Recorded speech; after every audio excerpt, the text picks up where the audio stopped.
Hey, it's Checkmate, and welcome back to Die in the Dungeon. Getting the Frogger's achievement requires you to deal 999 damage in a single hit. That's pretty tough. However, I've got a couple of really good methods to get this achievement, and a couple of methods that aren't so good. Let me know in the comments if this video helped you or a friend. So, the queen bee creates 2 crown marks on the board. Whenever you target this board slot with honey dice, it gets improved into royal jelly, which means that it multiplies ×2 the value of the dice on the board. So we can do that twice, and this will actually do ×4 the value of the dice on the board. So let's go ahead and draw in one more, and as luck would have it, we can actually place both right on there, which is really nice. And then we'll play our silver flash terrain right on one of these spots, which will be ×8 the value of this die right here. Very nice. And then we can put something on here for 300 attack damage. Now, that's kind of nice, 610, but that's not quite what we need right there. So let's go ahead and take these off. We don't want to kill these 2 guys here because we want them to be able to place their honey dice on the board so we can keep targeting these spots here. So let's go ahead and just place down a block for now. The idea here is as long as you have a managed deck and you can draw in your block every time, we can take anything that these guys have. Just like that. We've got this one spot has a ×32. So a little bit tricky here. You kind of have to manage between getting the different dice and having that clog up your hand and being able to stack terrain like this and also still get your block. But I think we've just managed to luck it out. We've got a very nice spot of 148, and then we're just going to have to remove one of these to play our 2000 attack right here. But there we go.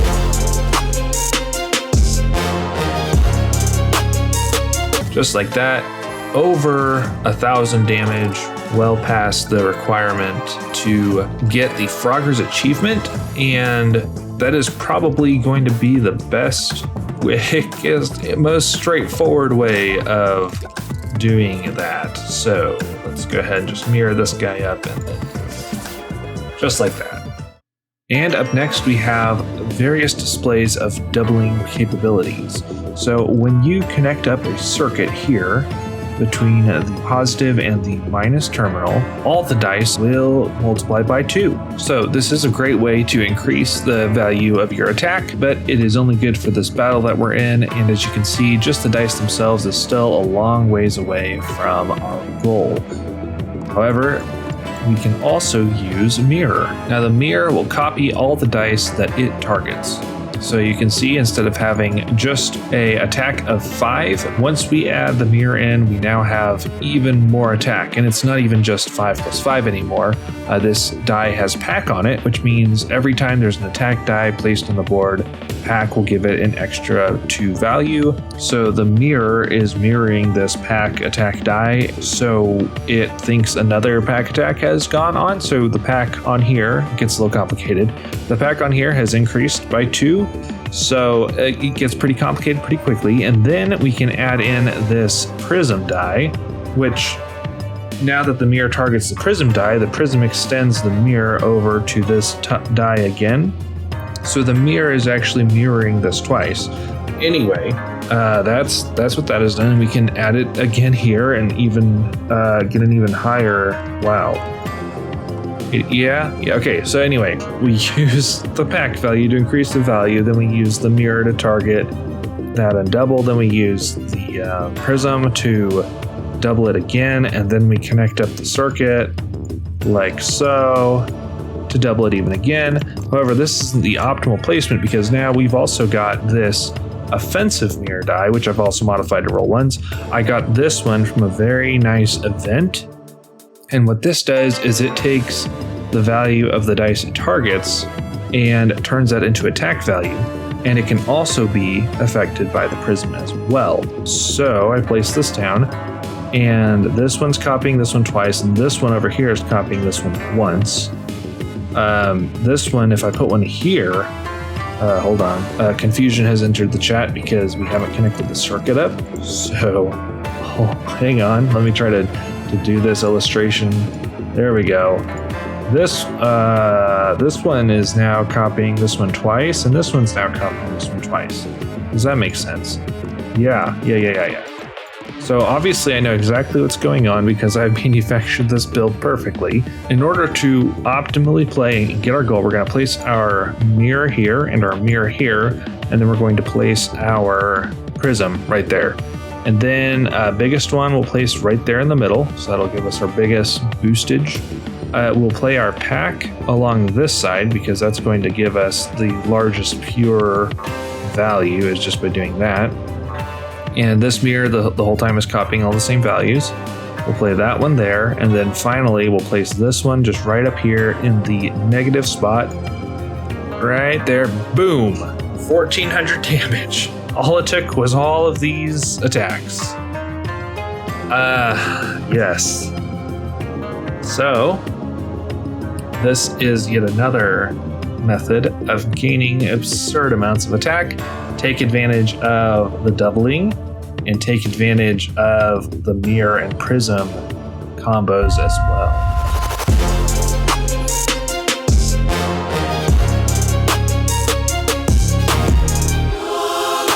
This next method is one of my favorites. It uses terrain plus boost plus prism to create ever-increasing boost values really quickly. So what we have here is a prism die that can roll all 2s, and when we set it on this terrain spot, nothing happens until we add a boost die, and all of a sudden, it's now reflecting the terrain as boost value. Now, the next thing that's going to be kind of interesting is because we're going to also use this little flash gravity combo thing that Mango has with the tungsten hand. So I'll pick up this terrain die.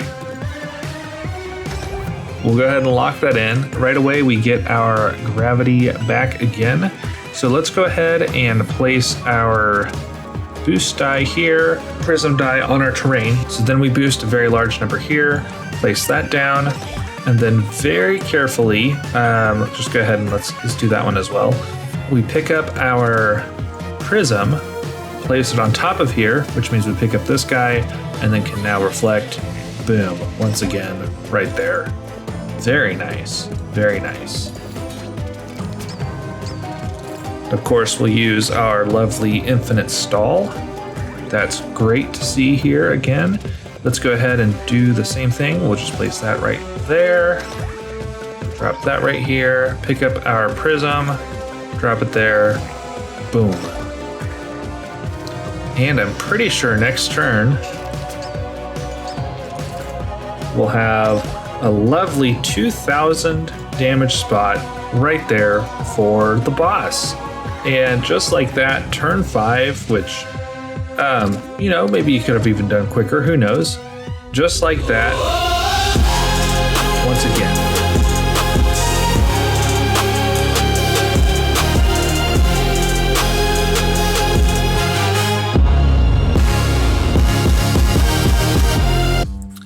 Another grindy way of doing this is with the terrain die itself. Now, luckily for us, I've managed to add flash onto this terrain die. We also have this rolling mostly 6s, and that will help us out with a mercenary license jump scare. So let's go ahead and just get started with this. We'll do the best we can to make this go quickly. Let's go ahead and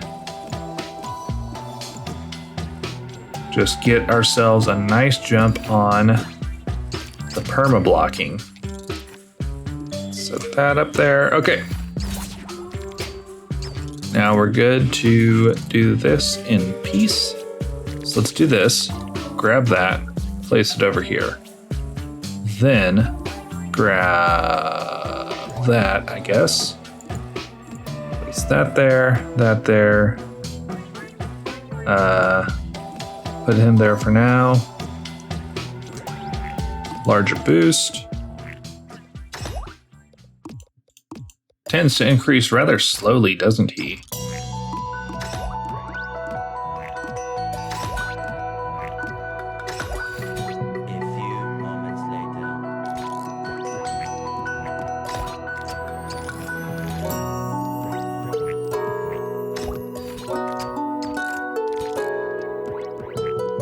Much later.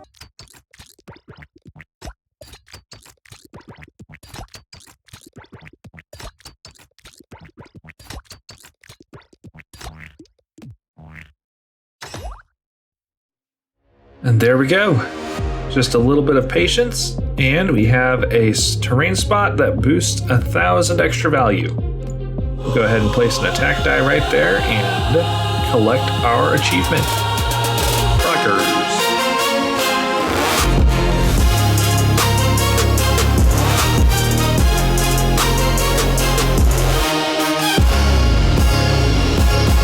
All right, and then this should be much faster. Like, surely this is gonna be 8 every time.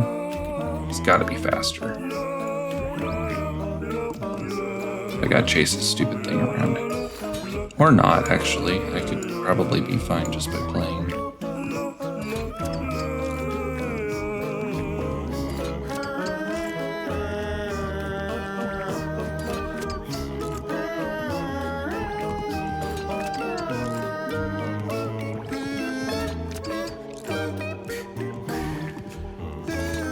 Alright, so the fake dumbbell has given me the permanent ability to stall here, so even though my board is infected and causing a visual bug, no worries about that. Look how big the die is. This will give me +4 on all the dice at the top row, so every time I play this, I'm going to get +8 extra value, which is going to translate into getting over 1,000 damage eventually.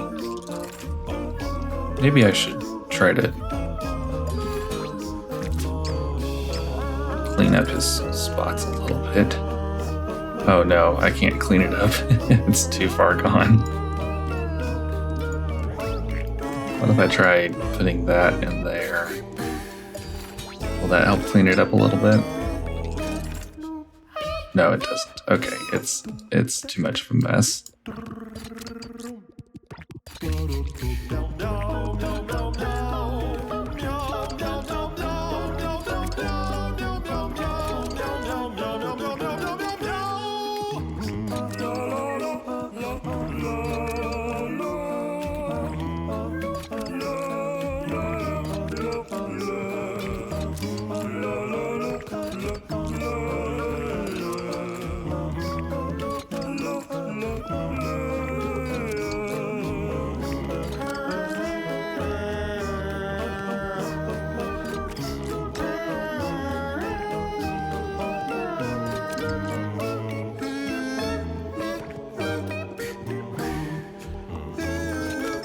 Okay,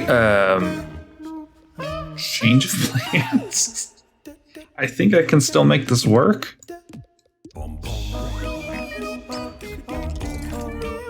Oh, no, I have to keep this, clean. It's gonna cause the other things. Why? Okay.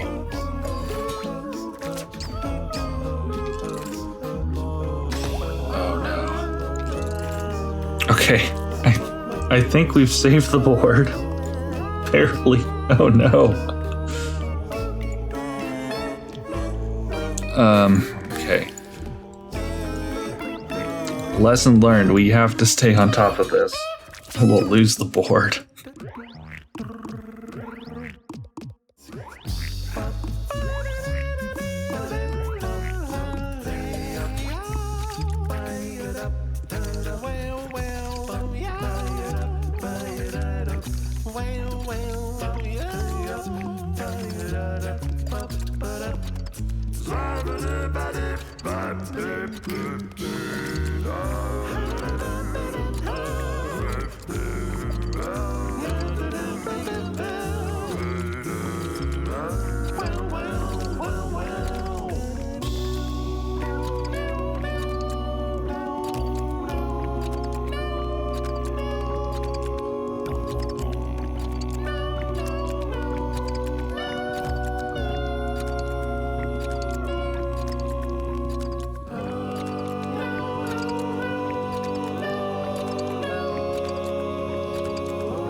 All right, and there we have it.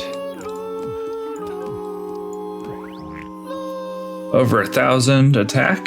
All it took was a single sticky flash boost die, a little bit of grinding, a lot of patience, some minor damage to the board. We got there.